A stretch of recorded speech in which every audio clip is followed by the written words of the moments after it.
21. A resposta satisfatória. Turbor riu de repente. Riu em gargalhadas sonoras e tempestuosas que ressoavam pela parede e morriam fracas. Ele balançou um pouco a cabeça e disse: Grande galáxia, isso continuará a noite toda. Um depois do outro, apresentamos nossos espantalhos para que sejam abatidos. Estamos nos divertindo, mas não saímos do lugar. Espaço! Pode ser que todos os planetas sejam a segunda fundação.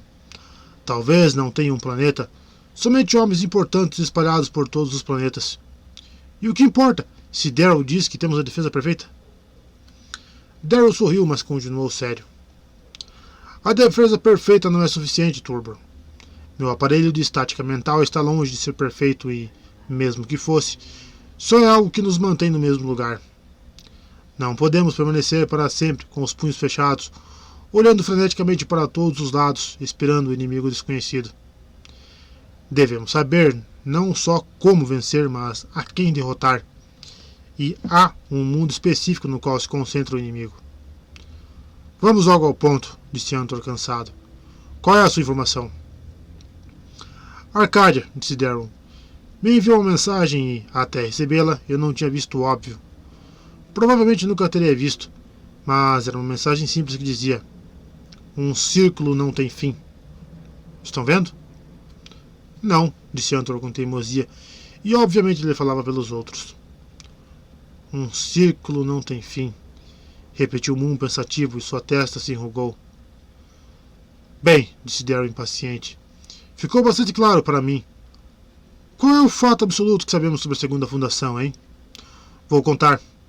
Sabemos que Halley Seldon a localizou no extremo oposto da galáxia. Homer Moon teorizou que Seldon mentiu sobre a existência da fundação. Peleas Antor teorizou que Seldon havia dito a verdade até um ponto, mas mentiu sobre a localização da fundação.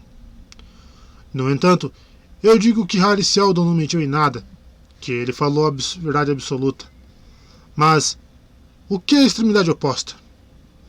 A galáxia é um objeto achatado em forma de lente. Um corte transversal ao longo da sua forma achatada é um círculo, e um círculo não tem fim, como Arcádia percebeu. Nós, a primeira fundação, estamos localizados em términos, na borda deste círculo. Estamos no extremo da galáxia, por definição. Agora, sigam a borda deste círculo e encontrem o outro extremo. Sigam, e não encontrarão o outro extremo. Vocês simplesmente voltam à inicial, e lá encontrarão a segunda fundação. Lá? Repetiu Antor. Você quer dizer aqui? Sim, quero dizer aqui! Gritou Darrow com energia. Ora, onde mais poderia ser?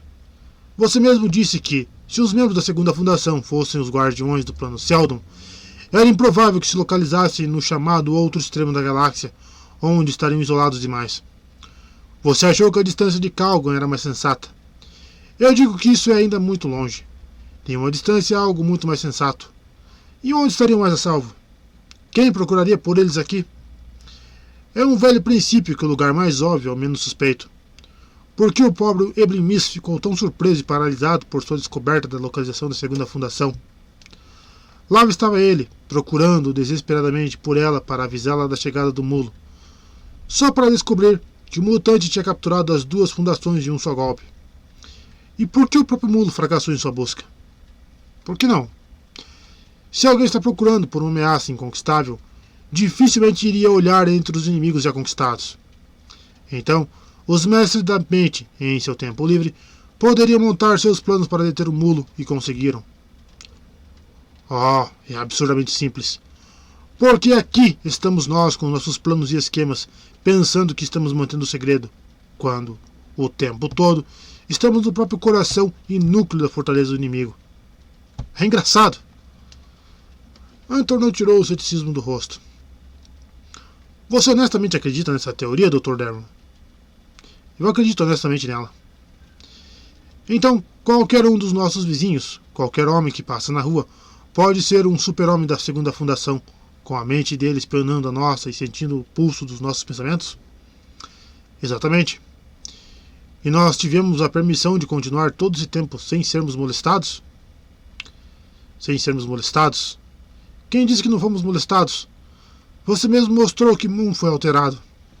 O que o faz pensar que nós o mandamos a Calga em primeiro lugar, inteiramente por nossa própria vontade.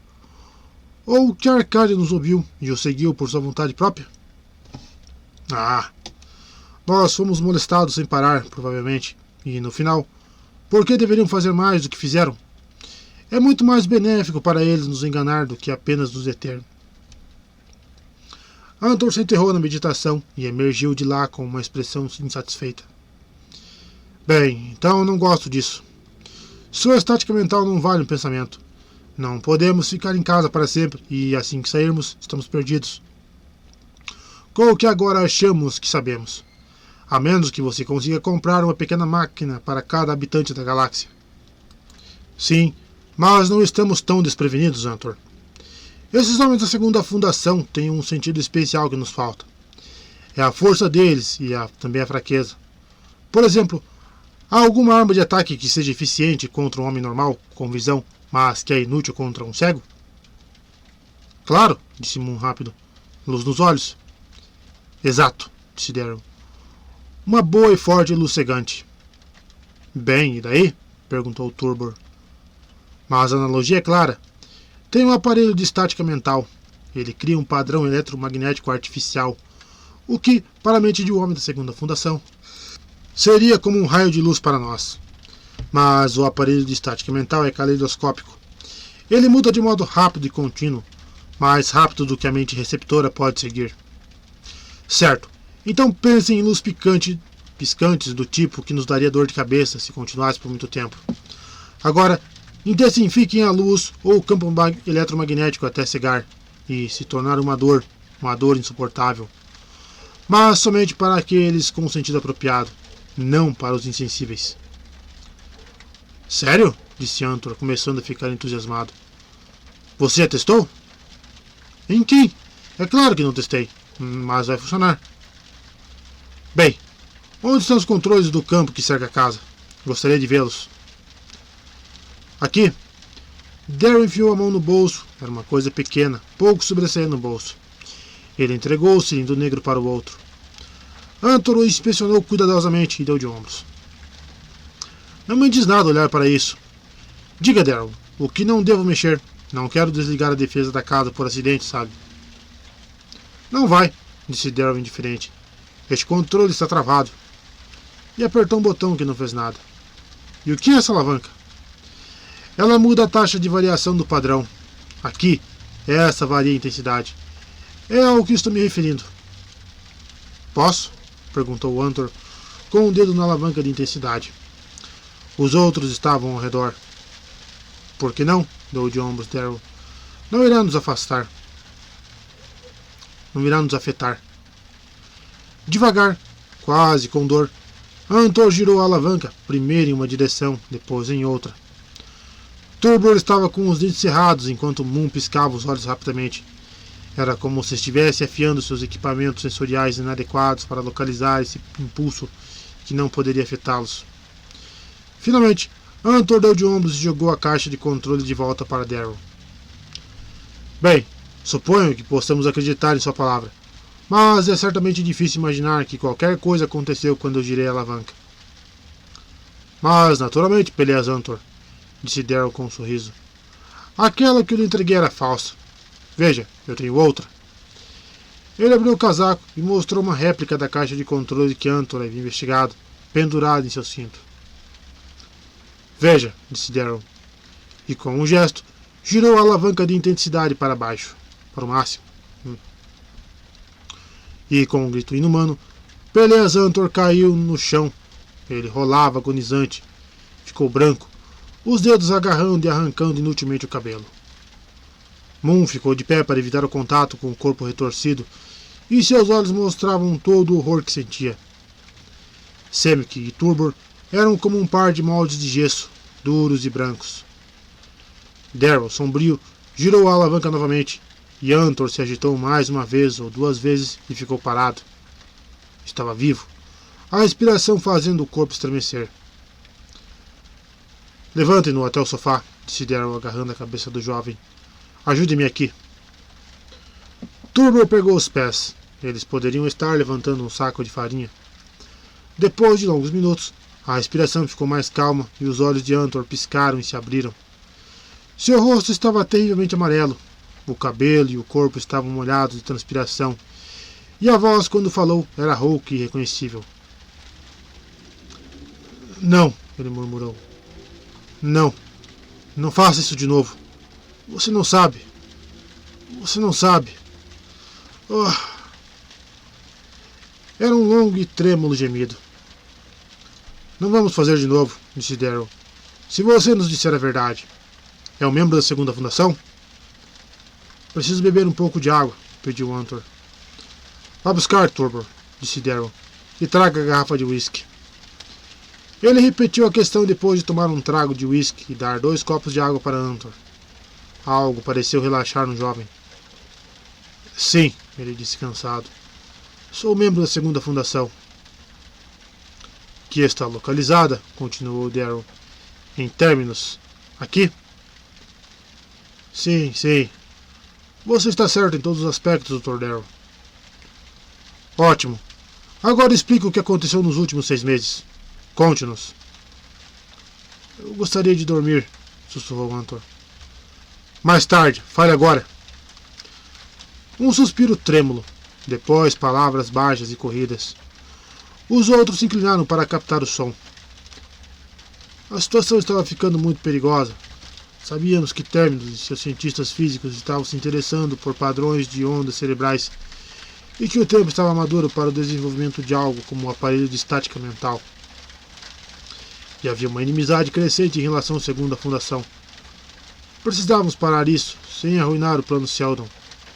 Nós tentamos controlar o movimento. Tentamos ser parte dele, para afastar de nós a suspeita e seus esforços. Vimos que a declaração de guerra de Calgan seria uma distração. Por isso enviei Moon para Calgan.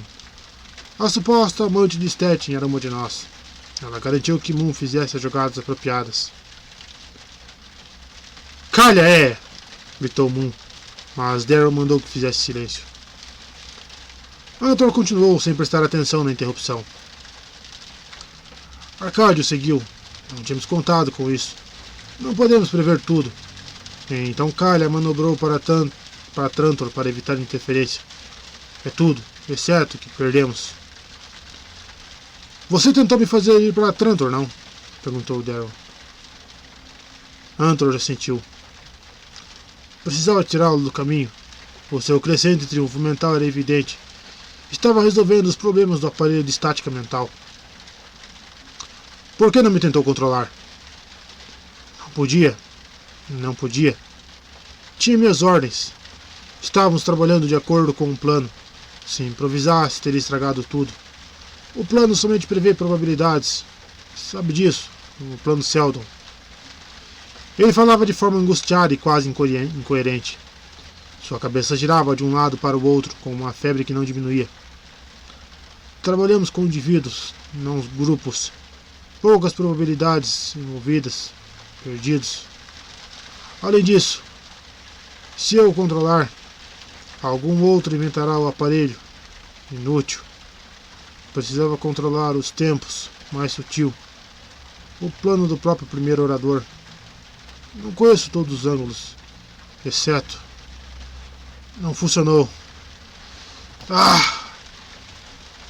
Ele desmaiou. Darrow chacoalhou com força. Você ainda não pode dormir. Quantos de vocês estão aqui? O que vou dizer? Não muitos. Ficaria surpreso. 50. Não é preciso mais. Todos aqui em Terminus? 5, 6 no espaço, como calha. Preciso dormir. Ele se esticou de repente, como se fosse um esforço gigantesco, e sua expressão ficou mais clara. Era uma última tentativa de justificar-se, de reduzir o impacto da derrota. Quase peguei no final. Teria desligado as defesas e o agarrado. Teria visto quem era o mestre, mas você me deu os controles falsos. Suspeitava de mim desde o começo. E finalmente dormiu. Turbor falou pasmo. Há quanto tempo você suspeitava dele, Darrow? Desde que chegou aqui, foi a resposta calma. Ele chegou mandado por Clyde, foi o que me disse. Mas eu conhecia Clyde e sabia em que condição nós brigamos. Ele era um fanático no assunto da segunda fundação e eu o desertei. Minhas razões foram razoáveis, já que pensei que seria melhor e mais seguro ir atrás de minhas ideias sozinhos. Mas não poderia dizer isso a Clyde e ele não teria ouvido. Para ele, eu era um covarde e um traidor, talvez até mesmo um agente da segunda fundação. Era um homem que não perdoava e, naquele momento, até quase o dia da sua morte, nunca mais falou comigo. Então, de repente, em suas últimas semanas de vida, ele me escreve, como um velho amigo, para me apresentar seu melhor e mais promissor aluno como um colega e recomeçar as velhas pesquisas. Não tinha nada a ver com seu caráter. Como ele poderia fazer isso sem estar sob influência externa? E comecei a questionar se o único objetivo não seria me induzir a confiar num verdadeiro agente da segunda fundação. Bem, era isso. Ele suspirou e fechou os olhos por um momento. Semic falou hesitante. O que faremos com eles? As pessoas da segunda fundação? Não sei, disse Daryl triste. Poderíamos exilá-los, acho. A Zoranel, por exemplo. Eles podem ser colocados ali e o planeta saturado com estática mental. Os sexos podem ser separados, ou, melhor ainda, eles podem ser esterilizados e, em 50 anos, a segunda fundação será uma coisa do passado. Ou talvez uma morte silenciosa para todos fosse mais gentil. Você acha, disse Turbor, que poderíamos aprender a usar esse sentido que eles têm? Ou nasceram assim como mulo? Não sei. Acho que é desenvolvido por meio de um longo treinamento, já que há indicadores na encefalografia de que as potencialidades estão latentes na mente humana. Mas para que você quer esse sentido? Não os ajudou. Daryl franziu a testa. Apesar de não ter dito nada, seus pensamentos estavam gritando. Tinha sido muito fácil. Muito fácil. Eles haviam caído, esses invencíveis. Caídos como vilões de um livro de aventuras que ele não estava gostando. Galáxia! Quando um homem pode saber com certeza que não é uma marionete? Como um homem pode saber que não é uma marionete? Arcade estava voltando para casa e seus pensamentos recuaram, trêmulos, daquilo que ele teria de encarar no final. Ela já estava em casa havia uma semana, depois duas, e ele não conseguia se livrar daqueles pensamentos. Como poderia? Ela tinha mudado de criança para uma jovem mulher durante a ausência, por meio de uma estranha alquimia.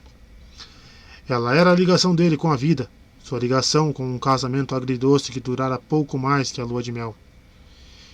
E então, uma noite, ele perguntou com o tom mais casual que pôde. Arcádia, o que a fez decidir que Terminus continha as duas fundações? Eles tinham ido ao cinema, nas melhores cadeiras com visões tridimensionais privadas para cada um. Seu vestido era novo para a ocasião e ela estava feliz. Ela olhou por um momento, depois soltou. Oh, não sei, pai. Simplesmente me ocorreu. Uma camada de gelo tomou o coração do Dr. Daryl. Pense, disse ele intenso. É muito importante. O que a fez decidir que as duas fundações estavam em Terminus? Ela deu de ombros levemente. Bem, havia a Lady Kalia. Eu sabia que ela era da segunda fundação. Antor disse isso também. Mas ela estava em Calgan, disse Daryl. O que a fez se decidir por Terminus? Arcade esperou por vários minutos antes de responder. O que a tinha feito decidir? O que tinha feito decidir? Ela teve essa terrível sensação de algo escapando por entre os dedos. Ela sabia de coisas, acabou falando. Lady Kalia, quero dizer, e devia saber suas informações de Terminus. Isso não parece correto, pai? Mas ele balançou a cabeça para ela. Pai, ela chorou. Eu sabia. Quanto mais pensava, mais certo estava. A coisa toda fazia sentido. O pai tinha um olhar perdido. Isso não é nada bom, Arcádia. Nada bom. A intuição é algo suspeito quando estamos falando da segunda fundação. Você entende isso, não? Poderia ter sido a intuição, e, Poderia ter sido o controle deles. Controle? Você quer dizer que eles me modificaram? Oh, não. Não, não é possível. Ela se afastava. Mas Anton não disse que eu estava certa. Ele admitiu tudo. E você descobriu todo o grupo, bem aqui em Terminus. Não descobriu? Não descobriu? Ela respirava depressa. Eu sei, mas... Arcádia, você me deixaria fazer uma análise encefalográfica de seu cérebro? Ela girou a cabeça violentamente. Não. Não. Tenho muito medo. De mim, Arcádia? Não há nada para temer, mas precisamos saber. Você entende isso, não? Ela o interrompeu somente uma vez depois disso. Ela agarrou o braço dele pouco antes que o último controle fosse ligado. E se eu estiver diferente, pai? O que o senhor terá de fazer? Não vou fazer nada, Arcádia. Se você estiver diferente, nós partiremos. Voltaremos a Trantor, nós dois, e não vamos nos importar com nada mais na galáxia. Nunca na vida de Daryl uma análise pareceu tão lenta, custou tanto, e, quando terminou, Arcádia se encolheu toda e não teve coragem de olhar. Então, ela ouviu o riso dele, e isso era informação suficiente. Ela pulou e se jogou nos braços abertos do pai. Ele estava balbuciando forte enquanto se abraçavam. A casa está sob máxima estática mental e suas ondas cerebrais estão normais. Nós realmente os pegamos, Arcádia, e podemos retomar nossas vidas. Pai, ela falou com a voz abafada, podemos deixar que nos deem medalhas agora? Como você sabia que eu tinha pedido que não fizessem isso? Ele segurou seu braço por um momento, depois voltou a sorrir. Deixe para lá, você sabe tudo. Certo. Você pode receber sua medalha num palco com discursos. E, pai? Sim? Você pode me chamar de Arcade a partir de agora? Mas... Está certo, Arcade. Vagarosamente, a magnitude da vitória o preenchia e saturava. A fundação, a primeira fundação, agora a única fundação, era a mestra absoluta da galáxia. Nenhuma barreira a separava do mais do Segundo Império, a realização final do plano Seldon. Eles só tinham de estender a mão e pegar, graças a